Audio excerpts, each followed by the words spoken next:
샬롬, 이동춘 목사입니다. 오늘도 여러분의 삶이 주님의 평안으로 가득하시길 기원하며 하나님의 말씀을 나누겠습니다. 오늘 주시는 말씀은 누가복음 12장 1절로부터 7절의 말씀입니다. 이 말씀 중에 6절과 7절을 읽겠습니다. 참새 5마리가 두 아사리온에 팔리는 것이 아니냐. 그러나 하나님 앞에는 그 하나도 잊어버리신 바 되지 아니하는도다. 너희에게는 심지어 머리털까지도 다 세신 바 되었나니 두려워하지 말라. 너희는 많은 참새보다 더 귀하니라. 아멘.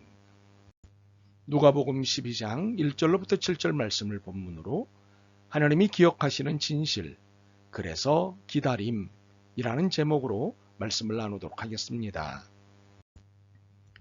예수님 당시 고위 정치인들과 주류 권력자들은 예수님의 말씀 하나하나에 다 트집 잡으려고 했었습니다. 예수님이 이들에 대해 맹렬한 비판을 했기 때문입니다. 심지어 너희 권력자들에게 화가 있을지어다며 저주를 하셨기 때문입니다. 그러니 예수님에 대해 불편한 마음이 생긴 것은 당연하다 싶습니다. 그러나 민중들은 달랐습니다. 예수님께 몰려들었습니다. 수만 명이 몰려들었습니다. 서로 밟힐 정도로 몰려들었습니다. 왜 그랬을까요? 권력자들의 횡포에 진저리가 났기 때문입니다. 민중들은 권력을 재해석한 예수님에게 몰려들었습니다. 예수님의 권력은 섬김이었고 낮아짐이었기 때문입니다. 이에 민중들은 환호하며 예수님께 몰려들었습니다. 이렇게 예수님께 몰려간 그들이 들은 예수님의 첫 소리는 경고였습니다. 1절입니다. 바리새인들의 누룩 곧 외식을 주의하라. 외식이란 위선입니다. 겉과 속이 다른 더러운 삶을 사는 위선에 찌든 권력층을 조심하라는 말씀을 하셨습니다. 이 말씀에는 위선자들인 이러한 권력 충돌을 본받지 말라는 의미도 들어 있었습니다.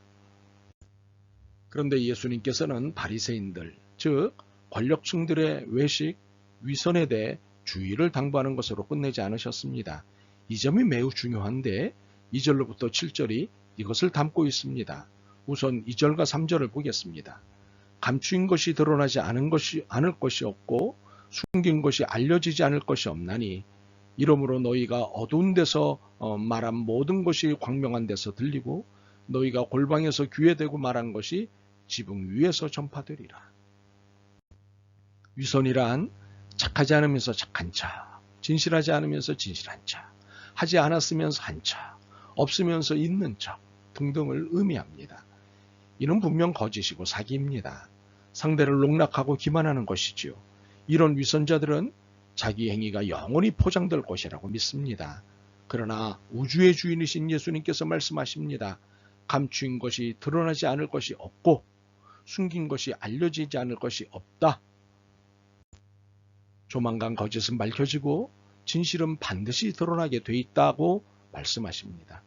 이것이 우리가 믿는 신앙입니다. 신념이 아닙니다. 그렇게 될 수도 있고 안 될 수도 있는 것은 신념이지만 신앙은 반드시 그렇게 되는 것입니다. 더욱이 신앙은 모든 것의 진실을 드러내시는 하나님을 믿는 것입니다. 하나님은 바리새인들이 권력의 중심에서 진실을 은폐하고 왜곡하고 있는 것을 보고 계셨습니다.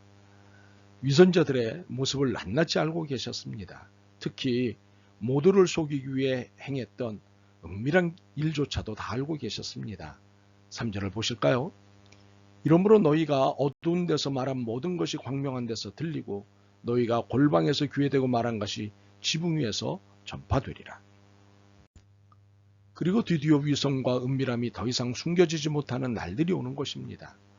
어둠이 광명을 이기지 못하고 골방이 지붕 위를 이기지 못하기 때문입니다. 아무리 감추려고 해도 아무리 사실을 바꾸어 놓아도 아무리 입막음을 해도 하나님을 막거나 이길 수는 없습니다. 4절과 5절입니다. 내가 내 친구 너희에게 말하노니 몸을 죽이고 그 후에는 능히 더 못하는 자들을 두려워하지 말라.